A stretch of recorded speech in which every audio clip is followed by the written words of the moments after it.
What that do? What that do? What that do? I like it. What that do? Aha.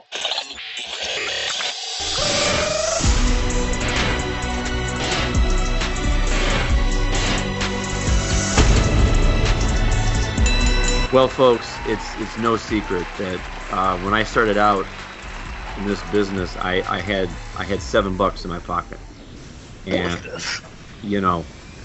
and now look at me. I mean, it's all about the mana, it's all about the family, it's all about basically just strolling in whenever I feel like it, wherever I feel like it, and throwing my weight around and throwing my title around and just.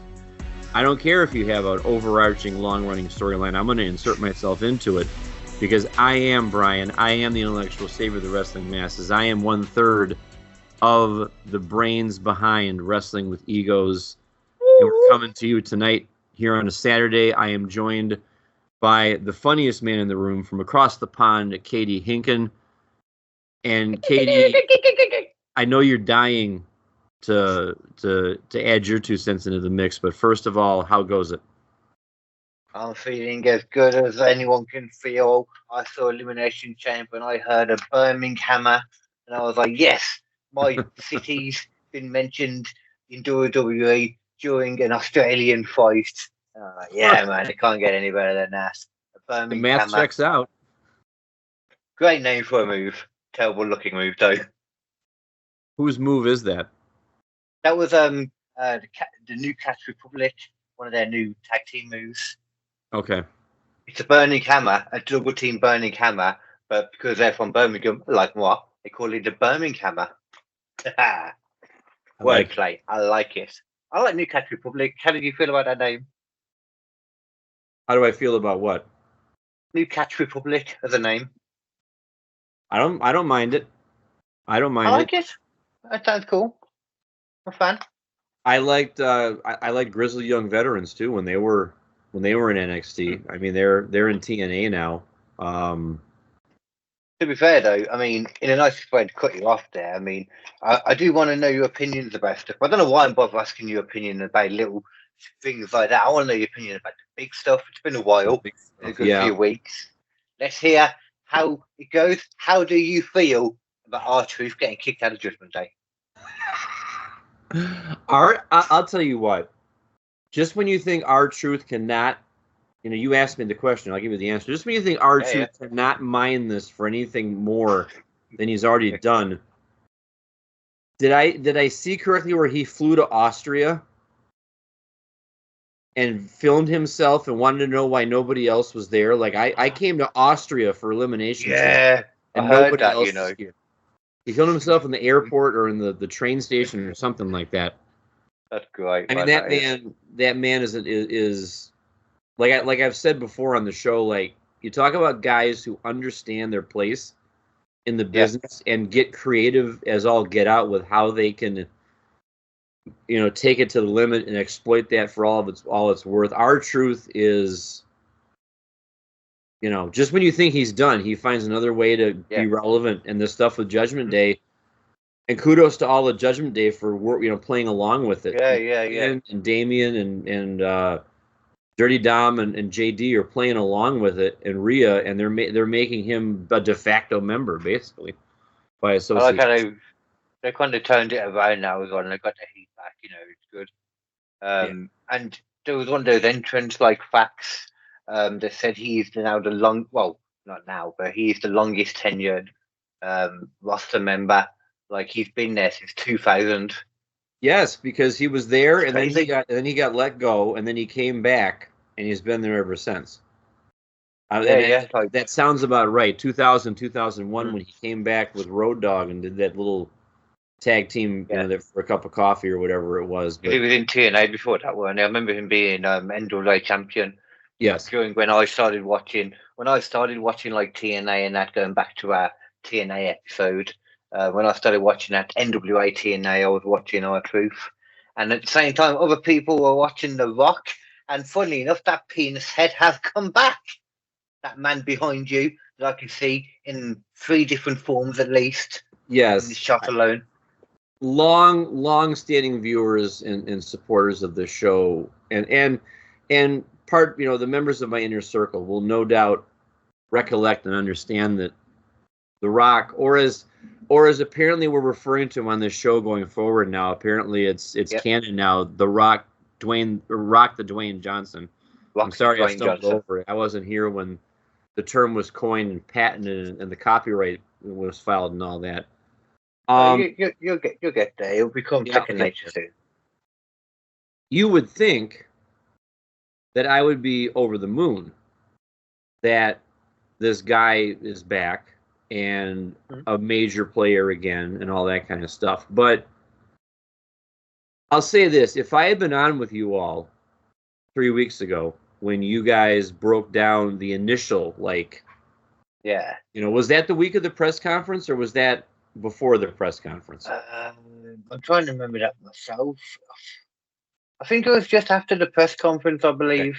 Right. I think I'm glad that I've taken the time that I've taken before I've actually linked up with everyone to record a new episode, because if I had been on in the immediate aftermath of the press conference, it would have been the first ever Wrestling with Egos episode that was accompanied by the sounds and visuals of me destroying my set.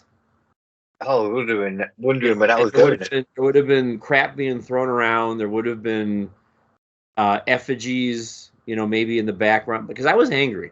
I mean, I really, truly was, because after the press conference rather than before, because I understand before a lot more, but after it, how come? Well, but and here's my point. I'm glad that I've had the time to digest everything, and I'm glad that I've had the time to let everything play out, because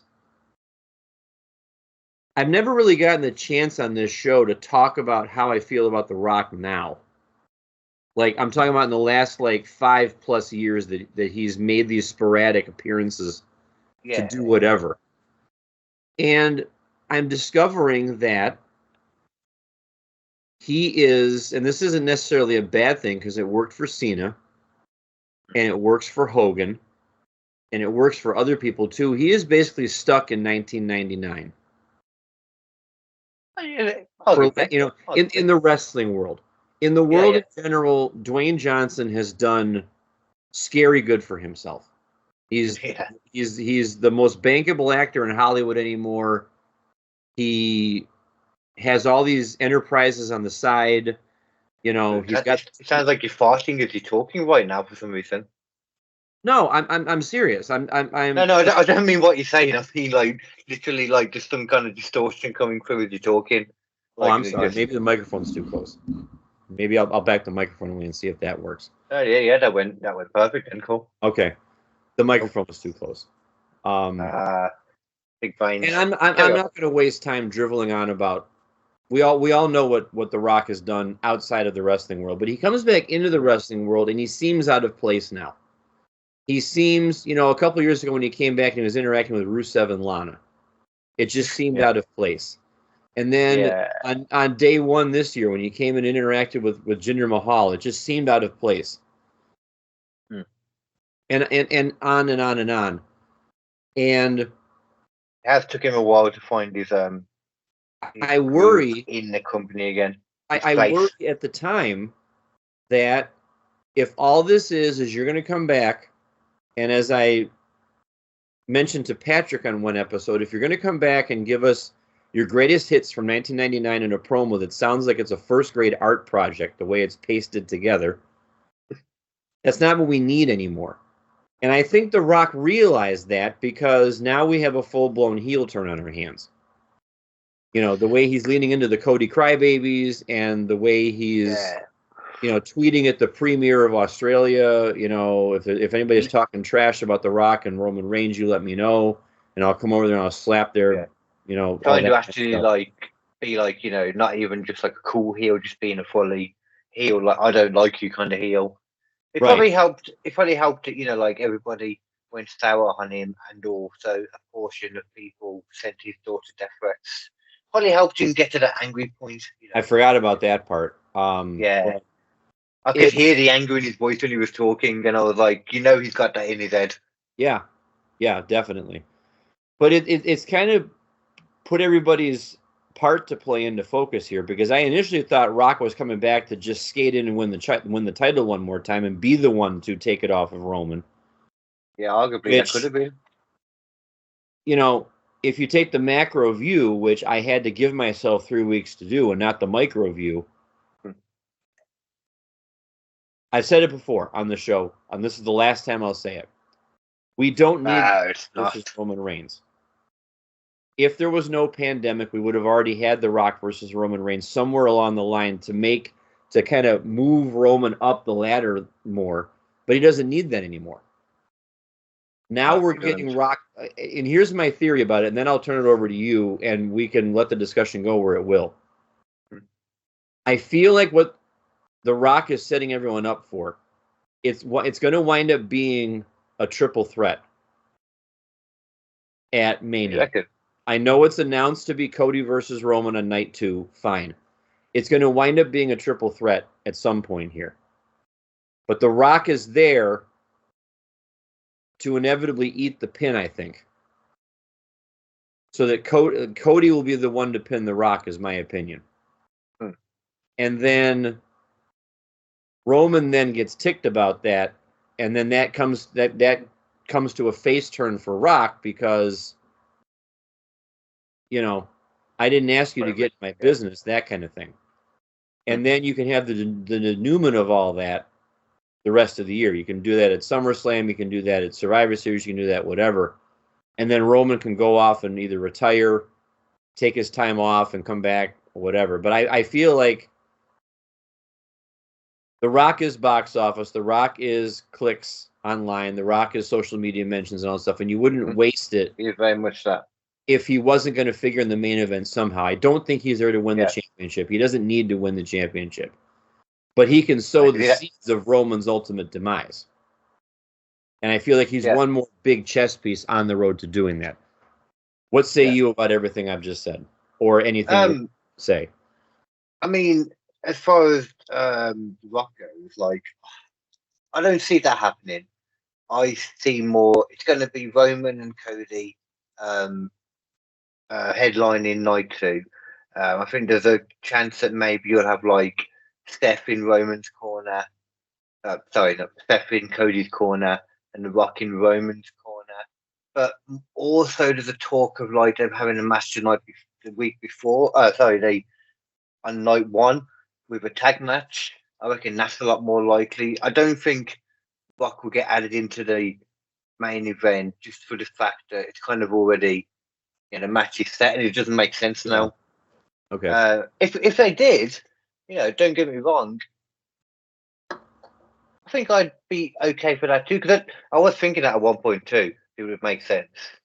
It's just whether it gone a bit long now, but at the same time, like they've very much kind of been figuring this out as they go, because they had this plan, this storyline and everything, and then all of a sudden, like Triple H just gets kind of like railroaded. Apparently, Cody. Well, I think everybody got railroaded. I don't think everybody. I don't think anybody really had their finger on the pulse of how the public would react. And one thing Triple H and his writing team is tone deaf. That's one thing I will say. Since Triple H became head of creative, very few things seem ham-fisted, heavy-handed. We're going to do this no matter what you think, that kind of thing. Yeah. And he probably got everybody together and said, look, guys, I know we had an idea, but I mean, Cody Rhodes has put the work in. And Cody Rhodes has done everything he's needed to do for 2 years now. He's won the Royal Rumble, and that is canon. You win the Royal Rumble, you say, I picked this person at this event, and I'm, that kind of thing. That's the thing. You had The Rock coming out saying that, he just decided to try and get another, just another match, and it's not how it works in that. But obviously he was the heel, so it makes sense that he was wrong. What he was saying wasn't correct, because he'd won the Rumble. But any wrestling fan knows this. You win the Rumble, you choose who you want to go against. Yeah. But it's Rock throwing out, and that's why they released that footage of backstage after the press conference where, Yeah. He's bad mouthing Triple H and swearing at him. You better, you know, yeah, I'm on the board of directors. You better make this right. That kind of thing. Mm-hmm. And I had a theory too, like at the beginning, like this is him trying to come back to something he's familiar with and exert some control over it. Because I still don't understand what happened, but apparently there was some behind the scenes machinations with Marvel and the Black Adam stuff, and he was trying to get creative control over that. He got, you know, and then he's getting, you know, backlash about supposed presidential aspirations and all this stuff, and he figured, okay, my public image is taking a hit here to a certain degree. Yeah. Let me go back and see if I can get control over something here, even though I'm Dwayne and I don't need control over everything, because look at my empire. You know, yeah, he had a few flops though. Like I think that's what it is. Like like you said, Black Adam didn't go like it was supposed to. He made so many promises from it, you know, like about kickstarting the new DCEU, and he just didn't do that at all. There's more as well. I can't think now what other ones have been, but I know there's definitely been more. I'm gonna have to read up on it because every story I read brings it up. And to the point, you know, like Bleacher Report even like makes it a clickable link to where you can go and like, and I really should click on it one time that I'm reading about it and just see like what the fuss is about, because I don't pay attention to it because I don't like those kind of movies that much. I don't seek out the Marvel universe or the DC comics or whatever, so I don't pay attention to that stuff the way Patrick does and other folks that we know do. Maybe you do too. I'm not really. Yeah, I like it all, but I seek out. I'm not that kind of person. I'm a big film person in general. Movies. Give me, you know, I want another James Bond movie. I'm all about the James Bond cinematic universe, please. That's what I'm thinking about. I mean, that's gone all over the place. Quick little tangent there. That's gone all over the place now, considering you've had it. He confirmed that James Bond was his real name. It's not like a code name like we all kind of hoped it was. That was kind of cool. Right. And now, you know, James Bond's been killed off. So what's going to happen in the new one? Is there a new one? Who knows? And the British world is in turmoil. Turmoil. But I think everything's kind of simmered down a little bit, especially with Elimination Chamber. Now we have Drew McIntyre, who's going to be challenging Seth Rollins. Coming together now. We have Rhea Ripley and Becky Lynch confirmed. We have, you know, all that sort of thing. We have all the little, you know, the other undercard matches coming into focus. Bayley and Io. Well, I don't know where Bayley's been again. She's not disappeared lately. Well, yeah, she hasn't really been a factor, but we know she's coming for you. I mean, she's doing a lot of her stuff on SmackDown. That's where she's getting all her stuff in. You know. Yeah, but it just doesn't feel like. I'll watch SmackDown still. It just doesn't feel like it's been that much. Then again, I didn't watch it the other night because I knew it must have been like a taped one. I know there's never going to be much into that because it's a good problem to have if you're WWE right now and you have a lot of stories you're trying to push down the field, and something is going to get lost, unfortunately. And fair point. You know, but Bayley's made the most of her time when she started speaking in Japanese to the other. Yeah, that was great. And they're all like, "Oh, well, we just got." I heard actually that Dakota Kai is going to be coming back, like to Dakota Kai is with Bayley. Them two are going to face. I don't know who they're facing from Damage Control, but they're facing two people from Damage Control anyway. My guess is Asuka and Kairi Sane. You know, because Io Sky's not going to wade into that until she absolutely has to. It's interesting going back to the Rock stuff though. It is interesting how I don't know how much you've seen of it that like people are very much like kind of picking it apart. Like just that one promo in particular. Like at the beginning of it, Roman was talking, you know, about how you need to listen to everything we say because everything we say has meaning. So everybody thinks, oh, that's, you know, telling us to listen to it, and like, he's not wrong when he's doing that, like doing the one, you know, and he's pointing at Roman apparently. I think he made a mistake. I'm like, let's because his right foot was in front of his left foot, and that's you know, it's just like, come on now. He was pointing towards him at that point of the sentence. He could have been pointing towards him, so maybe he was talking to Roman, even though he said Cody. Yeah, it's. Oh, sorry. One thing I meant to say then as well. Did you see in the Elimination Chamber that Cody actually said to The Rock that he wants him one-on-one? Yes. I did see that. That surprised me. It doesn't surprise me because that's what we have to do now is we have to explore all the permutations of this because Cody feels disrespected by The Rock. Because Cody never said anything insulting about The Rock's family at all. No. You know, he said your grandfather or your father and your grandfather would be ashamed of you. That's not insulting them. Yeah, they probably would be ashamed of him. You know, that kind of thing. So it's going to be, you know, I probably would not have said this 3 weeks ago. I probably would have been stark raving lunatic 3 weeks ago. But it's going to be interesting to see how it plays out. We got trust for this regime now. I think I do personally. Anyway, I got trust that they're going to figure it out. Yes, I mean everybody can because everybody. It's not. Because at the end of the day, look, The Rock's 51 years old, and The Rock gets gassed delivering promos sometimes. Yeah, and you know, it's just the point of diminishing returns after a while. You know, I love going back and watching the old stuff from the late 90s and the early 2000s, like I said. But when Rock turned heel on Hogan and was doing, you know, the Rock concerts and stuff like that, it felt off. It felt out of place, you know, to me. Okay. At that point in 2003 or whatever it was, it just didn't feel right. And I don't mind that stuff. I think comedy, I know what you're saying in general, but comedy, it can work well for, and especially a heel. With a face, not so much. But heel Rock now, like as soon as he came out and he insulted the fans the first time, that I popped so much for that. It wasn't even a great thing he said, but just knowing it's like, oh, okay, yeah, we're back to heel Rock. I'm down for it now. But he's even at the point now where, you know, you get those heels who do that and the crowd eats it up. You know, he says, finally, your lives have meaning, and you see everybody in the first 5 rows, you know, laughing. Oh, they does. It does. And then I saw a Facebook short or YouTube short of Corey Graves and Wade Barrett reacting when he was doing all that, and they were laughing just as much. They're just like Wade Barrett's just like rolling in his chair laughing, and it's going to be interesting. It is my point. And Cody and Roman are clearly the story here.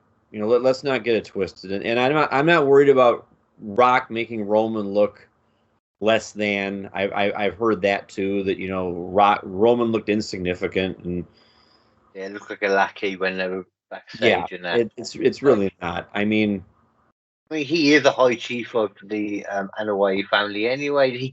Roman should kind of be, you know, it's The Rock. Anyone's going to be a bit. That's the only part of the press conference I actually liked. Yeah, was when Rock threw the graphic up of the family tree. Just the volume of the number of names that were on there. I'm like, holy crap. Yeah. He's not wrong here. And that part was pretty cool. I mean, because. And the crowd the hush actually came over the crowd when he threw it. You know, he put it up on the screen too, because it's like, oh, geez, we are talking about some deep roots here. Something like 20 or 22 of the WrestleMania main events have been including someone from the Anoa'i family. Yeah, which is staggering when you think about it. Yeah. So we'll put that to the side for now until the next bombshell drops, which is probably going to be another bombshell or two. I'm sure, you know, Roman Reigns will go get Domino's delivered and it'll have pineapple on it, and then we'll have the debate about does pineapple belong on a pizza or something like that. And, it'll be a very short debate because we all know it does not. The meat part of what we're talking about tonight is a subject that we've been bandying about for a couple of weeks now. Meat madness. Every so often you look around the landscape of wrestling and you see a guy on TV or you see, you know, a wrestler being talked about online and you think, you know what, they really ought to step their game up. And so we've made a brief list of some wrestlers, you know, multiple promotions here. It's not just WWE or whatever, that we feel need to take the next step in their evolution. And it can be hard to do when you're in AEW and you're underneath MJF as champion, even though Samoa Joe's champion right now, but I'm talking about the recent history where MJF was the champion, everybody was running in him, and it's hard when you're on the undercard there and you got that to compete with. Or you're in WWE and you're trying to compete with Seth Rollins and Roman Reigns as the champions and that sort of thing. But I will give you the first name, sir, and you can tell me what you think about this. But I'm going to go to AEW. Whoa. I'm going to give you the name of Sammy Guevara. Oh, that's a guy who, for almost, dare I say, 2 years now, really has been involved in a lot of nothing feuds and he's got not a lot going on at the moment. He's managed to give both Hardy Boys brain damage, so he's got that going for him. Well, I mean, that's the only thing of note. Everything, it's just like, what else has he been doing? Now, I know some of that time, the time frame that I'm referencing, he was home with Baby wife because they had a child together, and congratulations to him and Tay Mello. I saw Tay Mello's booby. She put a picture on feeding the baby. I saw the booby. It's always a nice touch, too. Yeah. But, what are your thoughts on that? Right. Because you're right. Aside from concussing both Hardys, I mean, he had the whole what's it called again? The Don Callis family thing, where he was in it and then wasn't there forever, and then turned on them when he reappeared. And now they're like, oh, we're gonna get your family, but then they just don't. So yeah, it's going to be just. I feel like I'm going to say the same thing every time for AEW, but it's AEW, and they'll do something with someone for a couple of weeks, and then they'll forget about them forever again. Like, did you see the WWE? Sorry to throw a random thing in there. The WWE have for the first time in I think it was like 23 years, I think it was, 2000 was the last time. So the first time in 23 years that WWE's actually won the what's it called again? The Observers brand of the year. Oh, it's always been another promotion before then. Yeah, it was always NG. They're finally getting their just due, Yeah, first time since the Attitude Era, basically. Another boom period, sir. Booming right now.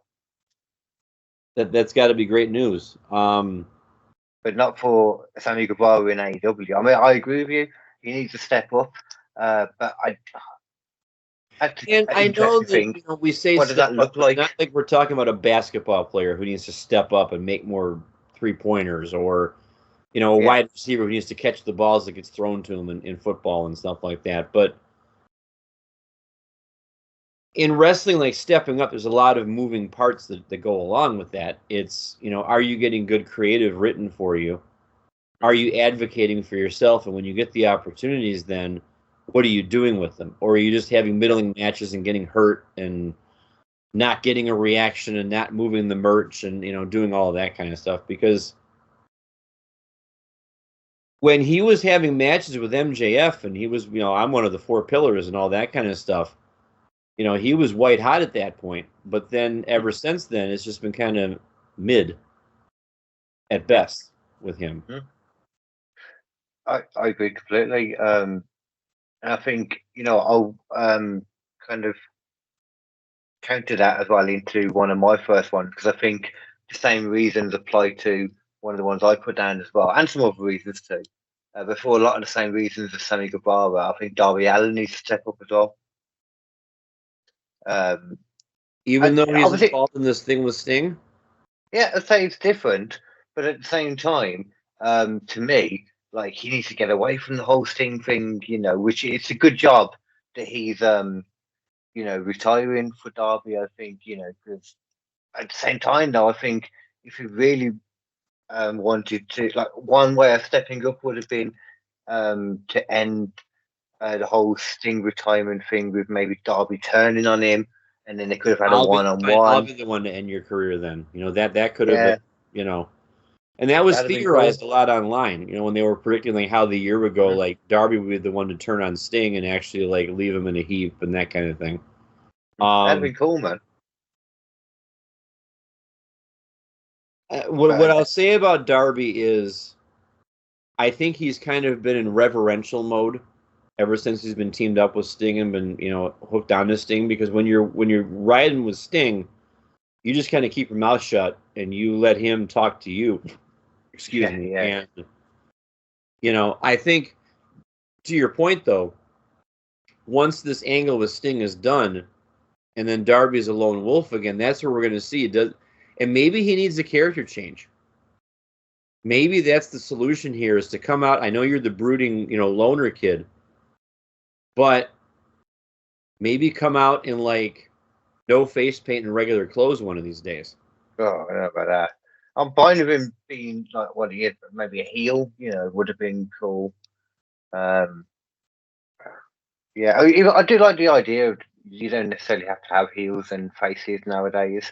I do buy into that somewhat, but you could see Darby being a dastardly heel, Yeah, using his brains, to figure things out, because he's not going to overpower anybody necessarily, but he could. Yeah. It's kind of interesting that Now this next one, you might have a problem with. I don't know, but I just feel like Damian Priest to me is somebody that has been. What's the best way of phrasing this? I want to choose my words carefully. I don't want to say stuck in neutral, because he obviously hasn't been. He's tag champs with Finn. He's senior Money in the Bank, but I feel like there could be something missing and you don't know quite what. Right. It's like unless he's blowing up at somebody because they lost a match, unless he's dressing down J.D. McDonough for losing to, whoever. Having enough of R2 finally. Yeah, or he's mad at Dominic Mysterio for losing to Sam Johnny Gargano or something like that. I mean, I wish he would have cashed in by now on somebody. And maybe the plan is that maybe Drew beats Seth at Mania, and the next night on Raw, that's when Damian cashes in on Drew. I don't know that a heel would have cashed in on a heel necessarily. It'll be a world title though. Or maybe somehow Sammy will get an opportunity, win it, and then Priest will instantly cash in on him, because I could see that happening to Sammy. That'd be good. That could be. I'll be down with that. Yeah, I want that to happen now. My saying Damian Priest is a byproduct too of how over Rhea is. Yeah. Because Rhea just overshadows everybody. And I never thought I would say that about Finn Balor being overshadowed by somebody. But everybody is just riding the wave that she's created. So that's why I wonder about Damian Priest, and I wonder about you had the great match at Backlash last year with Bad Bunny, and you won Money in the Bank, and then you've been kind of running in place since then, in my opinion. I don't know what your thoughts are about the whole thing, but I will say though, and I agree, but at the same time, I've kind of noticed that's always the case with the Money in the Bank holder. There's not really, a lot of time. The Money in the Bank holder will go through a losing period or something, because they don't, they'll always get their heat back when they cash in and win the title, etc. I think Damian Priest has done pretty good for somebody with the briefcase, but at the same time, I'm kind of glad he hasn't cashed in yet, because he wouldn't have won the title, and he could be quite, a good person to go to the future with, but he's also a bit older, so you need to do it sooner rather than later. Yeah. It's in July, is it? Money in the Bank. July, usually, either late June or middle of July. So he's got time still, Yeah. But at the same time, though, I still feel like I have the same kind of feeling like I always had with Dean Ambrose, and John Moxley. That I really like them. They're really good. Something's missing. I can't quite figure out what. There's something little missing. I don't have it as bad for Priest, so I think Priest could step up. But I agree, he does need to a little bit. He's probably hands are tied a bit right now as well. Could be. Although, you know what, though, I will say as well, he's by far the person that's made having the 2 tag titles look the coolest. Yes. Yeah, 2 tag titles and a briefcase, and he looks cool. Only thing missing is a Yeti cup or something like that, to complete the ensemble. Yeti cup. Yeah, it's a beverage cup brand. Everybody has a Yeti. Well, now it's a Stanley Cup. Apparently, that's the thing now too. That's all the rage. Not the one that you win for hockey, which is the only one that matters. But it's actually the Stanley company, the tool company. I think there's a golf one, isn't there? As well, the Stanley Cup. Was that just? That's the right cup. Yeah. Not the same thing. Sports. On your list of people that need to step up. I'm going to give you another AW one because I think this is true. I don't know why. For some reason, I feel like Samoa Joe is just going to be a sure transitional champion. So I feel like somebody needs to step up to be that world champion that can be there for a while. And I think Swerve needs to step up to be that champion. I think he can. He can cover good guy and bad guy in the same way that MJF could. So he can go either way. I feel like is in the process of making that transition. It's not instantaneous with a guy like him. Because as we sit here right now, I don't know what the plan is for Joe. Like, how long do you have him hold on to? Are we talking 3 months? Are we talking, because it's been what? It's been, Revolution was January, I think. Revolution's coming up. Oh, Revolution's coming up. So, which one am I? Was it Full Gear where he beat MJF with the help of the Devil? No, what was the part, wasn't it? They had a random new one. Oh, World's End. Yeah, World's End. Like that. Yeah. So it's only been like a month and a half with Joe as champ, and Joe's done a great job. I mean, he comes out and he cuts his imposing promo, and he had the great match with Hook.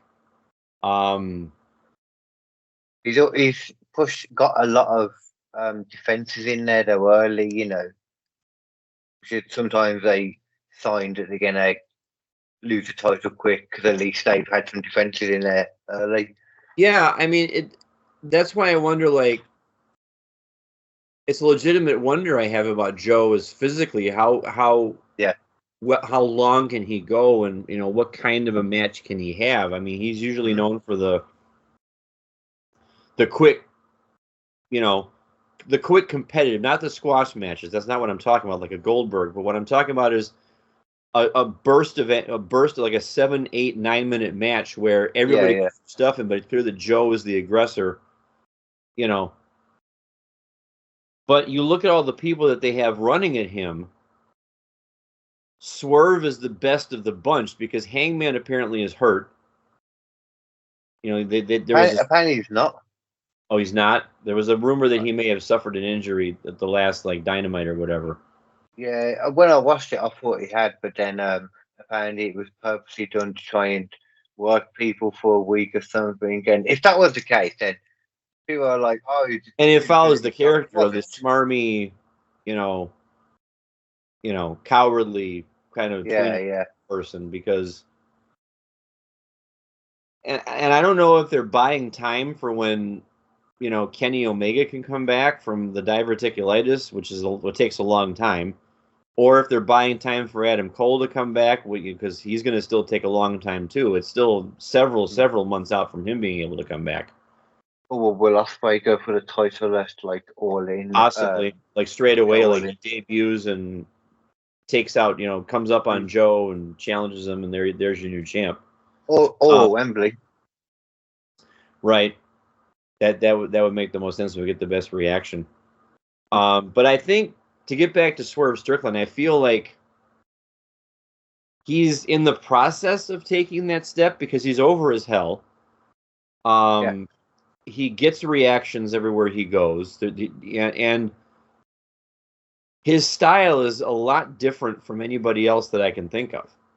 Yeah. He's a high flyer when he wants to be, but he's gritty and mat based when he needs to be. And that's the best way I can describe Swerve. Is now he's unlocked his potential from when he was in NXT. And he could be brutal as well when he needs to. Yes. And it helps having that comedic, like everybody loves dancing along to Prince Nana. Right. Yeah. Couldn't remember his name then. This one might be probably the most controversial name on the list. Oh my goodness! I'll say these guys, and you'll say, but wait a minute, that's who they are. What more do they have to prove? But I feel like they've been lost in the shuffle too in AEW. All right. FTR. Oh no, I hear you. Okay. And the reason I say FTR is because they seem to be relegated to Collision. Yeah. A lot. They God don't figure, they don't seem to figure like and maybe it's because Darby and Sting are the tag champs right now, that there isn't a lot for FTR to do, and they're just out of respect. They're staying out of the way while they do their program with the Bucks. And then maybe we come back around and we run back the Bucks versus FTR again, which wouldn't be a bad thing necessarily. But I just feel like there's not a lot for them right now, and that's the danger with a tag team, is if you're not going after the championships, how do you stay relevant as a tag team if you're not just doing filler matches on a B show? And even when they had the tag titles, like, they weren't doing much for some reason. Yeah, it's curious. And I wonder if it's because they're still seen as aligned too closely with CM Punk. I wonder if that has something to do with it. Like, subconsciously, Tony Khan's not writing for them the way he would write for somebody else, or whomever is doing the writing would write for somebody else, because they were still in so much in lockstep with CM Punk. Yeah, maybe like the books as well, like, kind of burying them as well, like just putting whatever narrative over to, because they've still obviously got Tony's ear to a degree, you imagine. Yes. But I agree though. Like, FTR's another one that it's like they should be great, but for some reason there's just something missing. And they are great. I'm not saying maybe. Yeah, I'm not saying they're terrible in the ring, because they went through that run where they were. They had this title and this title and this title and this title, and their reputation speaks for itself. But I'm talking about in the here and now, as we sit here, like I don't see them being prominently featured, and I'm just wondering out loud why that is. Yeah, I could say that with so many AEW people. Is the worst thing though. Like, AEW lately for me, it's just completely fell off. Like, logic wise, story wise, especially. And I think a lot of people that theorized Adam Copeland was going to be victim of this. He was going to have a ballyhooed comeback for like 2 weeks, and then they weren't going to have anything for him. Lo and behold, he did his thing with Christian, and now it's like, okay, I'm just going to wrestle Daniel Garcia, and that's about it, I think he's storyline injured right now, isn't he? But it's pretty much just an excuse so that somebody else can have a proper Christian title, and they can, then bring Edge back afterwards, and they can just resume him and Christian, because there's nothing else really for him to do. He's probably the one that's names. Yeah. I mean, Edge, I suppose, probably out of everyone, is the one that's managed to keep himself on telly a bit more. That's probably because he knows how to, stick up for himself. Probably a better way to put it. This one, I hope I've got her name right. I'll have to check it if not. Hopefully you can confirm it for me. AEW again, actually. Queen Amidala, something like that. I don't know a lot about her. Well, actually, no, I need to look that up, because Queen Amidala was Natalie Portman's character in Star Wars. Okay, I might. I know who you're talking about, though. Yeah, I've seen her a few times, and she's just awesome. It's Queen something or other. Yeah. I'm going to go on the official roster of All Elite Wrestling right now. Yes, we use cookies on our website. Thank you. Yeah, because I think she's actually part of the roster now as well. So. because she recently had a match with Anna Jane, got her first win on I think it might have been Rampage, the C show. I'm not completely sure. Could have been Collision, but Collision wasn't on last week actually, and I think it was last week. So it probably was Rampage. But she's one that the women's division need all the talent they can get right now in AEW. So they need her to step up just to be. Cause she's somebody that's got a bit of attention as All well. right, She's got women's roster. people who are into her as well. So Just that. she stepped up. It'd only be good for the division. Nyla, Penelope Ford, Queen Aminata. Aminata. You said Aminata. Amidala. I'm like, I don't think that's right. She has a 1-7 record so far this year in 2024, and a 2-24 career record. So that's not a good harbinger of. And I don't know anything about her. Like, I don't know where she came from. I don't, But yeah, she was. Where was I? It was on a Friday, and I was at my night job, and like there was a TV there that had like Collision on. I know she was wrestling Chris Statlander on Collision. This was like last week or the week before last, and I saw like the ring introduction. It was this big pomp and circumstance, and I think based on what I'm looking at in this record of hers, I think Chris Statlander actually beat her, which makes sense because probably, Chris Statlander can do no wrong, by the way. But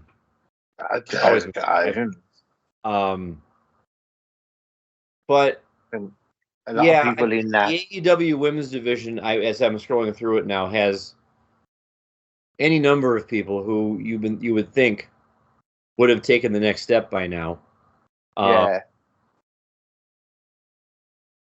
And for whatever reason, like it's just Tony Storm and whomever the TBS or Julia Hart being the TBS champion right now. Them two stepped up, but you don't see much of Julia Hart, but that might be because she's more Rampage and Collision. I do watch Collision, just not always. Again, it's only like if I happen to be stumbling through the channels and see something like, oh, what's going on here? That kind of thing. My last name, and maybe this guy's time has passed because of who's in charge now. Because it was clear that he was a Vince guy, or Vince actually saw something in him. And maybe it's this guy's fate to just be eating losses in the mid-card and maybe, going for a U.S. championship every so often. But Austin Theory is a guy that I feel like has just fallen off the face of the planet ever since Vince and his boys left the building, metaphorically. Quite ironic because he's like the third or fourth bit player in whatever storyline you want to talk about. If he shows up to, in a Logan Paul segment, he's the one getting beat up. Or if he shows up in a Kevin Owens segment, he's the one getting beat up. If he shows up in a Randy Orton segment, he's eating the RKO. If he shows up in a Grayson Waller segment, you're like, why is this terrible version of Grayson Waller in the ring at the same time as Grayson Waller? When you already have Grayson Waller 1.0, So I mean that's kind of the thing. There is he was much hyped in 22. He was like beat John Cena at WrestleMania. And how many people beat John Cena at WrestleMania, and then by the time the next WrestleMania comes around, they're not even on the show. Was that last Mania? I can't think because I know he faced Solo as well, but I think that was at SummerSlam or something. Not completely sure there. I'm not sure either, but I know that was last year at WrestleMania that Cena wrestled Theory and Theory beat him clean. But Cena effectively buried him the week before, and said nobody cares about you. Nobody cares because you don't believe in yourself and that kind of sort of thing. And I'm like, well, he sounds kind of passionate, John. But he only ever got pushed, remember, because he was really good at stealing the Rock's gold egg. For crying out loud. I was hoping you weren't going to bring that up. Well, there you go. Actually, The Rock's back now, so maybe there'll be a tournament for another golden egg. And we remember that film as well, for the film where they pointed out from behind The Rock with the penis, with his bald head and the lines. I really hope not. I really, really hope not. Any other names you want to bandy about before we cue the music? Yeah, I think I got one more. Grayson Waller. I was saying he needs to get away from Austin Theory, but that's still kind of the same as what you were saying, just for the opposite reason. Because nobody wants to be near Austin Theory. Why would you want to? He's a charisma vacuum, but yeah, it makes him look better, I suppose. So maybe it depends. He's getting big now. Austin Theory, I know that when he took his top off at Elimination Chamber, man. That's what, being in the gym all the time and not in the ring will do to you. LA Knight is one that I've pushed. He needs to take that next step. Really? Do something. He needs to do something, because it's probably presentation of storyline wise more than anything. But I'm worried that, people could get bored and kind of like they're not. I suppose this is also because I thought he was going to go to WrestleMania and go for the US title with Logan Paul, and now I see that's not going to happen. He's doing a nothing feud with AJ. I'm like, I feel like he needs to do something soon, otherwise it's just going to fall off. Yeah, Money in the Bank. He's another one whose age figures into the equation here. Exactly. Money in the Bank would be good. He's a fresh-faced NXT call-up. Mm-hmm. He's north of 40, and you wonder what the shelf life is, because that "yeah" chant could turn into a "yeah but" chant really quick. Like, what have you done for me lately? That was fast. Well done. That was, yeah. I just came up with that one too. Just while you were talking about him, I'm like, okay, yeah, but and he does have a big butt, like John Cena's got a sticky out butt that strong people have. So, as always, we want to say thank you for. Before you go though, do you reckon that that could be a good little thing, having LA Knight having the Money in the Bank briefcase? I think that could work nicely. That sounds like it might be the last chance. Like, if he gets into the Money in the Bank this year and actually wins the thing, then now you have that intrigue of when is he going to, pull the trigger and on whom. Because that's another person that could benefit the most from it is an aging superstar who doesn't have a lot of time left. You give it to a fresh-faced rookie and stuff like that on the come-up, but on a guy like Damian Priest, who's up there in years, on a guy like LA Knight, like, when realistically would you get this chance to cash in and make it work for you? It needs to be on a fresh-faced newbie like Roman Reigns or Rock to Dwayne Johnson. Of course. As always, we want to say thank you for watching or listening to Wrestling with Egos, however you're doing it, whether it's on YouTube or our myriad podcast platforms of Amazon, Spotify, Google, iHeartRadio, Apple, and I think I'm leaving one out. No, I got them all. Weird again. Actually got them all. Intergalactic Radio, down since day one. Intergalactic Radio. Yeah, that Patrick always throws that one in there. Oh, that was like the first made-up sponsor he ever had for us was Intergalactic Radio. KD Comedy as well. People, for you not listening KD Comedy with Ego. All your funny bits. We just had a Dr. Satan episode come out of Squishy Logic, which is a World War II serial killer in France. I was reading that. I saw that post after dinner. I clicked on it. You just check out the Squishy Logic. It's good stuff. There's a new one coming out in the next day or so that will be all about the moon, because the moon is weird. We need to talk about it. The moon? The moon is very weird. Like, oh yeah, tonight it was like low in the sky. The kids, we were coming home from dinner, and the kids were like, "Ooh, the moon," And well, I don't mean that. I mean like sense of like how it's the only thing that we've seen that's got like a perfect circular orbit. For example, the only thing that always faces one way doesn't really make sense that it, like the only thing that spins like that, and for some reason the craters only go down so far, when they hit, like the S words go so far, but it almost like it's got a shell underneath it. I'm not saying it does. I'm just saying it's weird. And I'll be got the looking facts forward to to tell having you. you unpack all of that then. Yeah, there's plenty of facts for you all, and you can Just get spell them my at sister KD inside. Commentation. When I So, was in school, people were the planet. We love having you guys along on the road to WrestleMania. I'm sure a lot more bombshells are going to be dropped before April 6th and 7th. So thank you as always for your support. Thank you for liking, subscribing, and spreading the good word. For my good friend Kd from across the pond, I am Brian. I am the intellectual savior of the wrestling masses. You are. Until next time, this is why we love professional wrestling, and a hearty wabadoo to you all. What that do? What that do? What that do? I like it. What that do? What that do?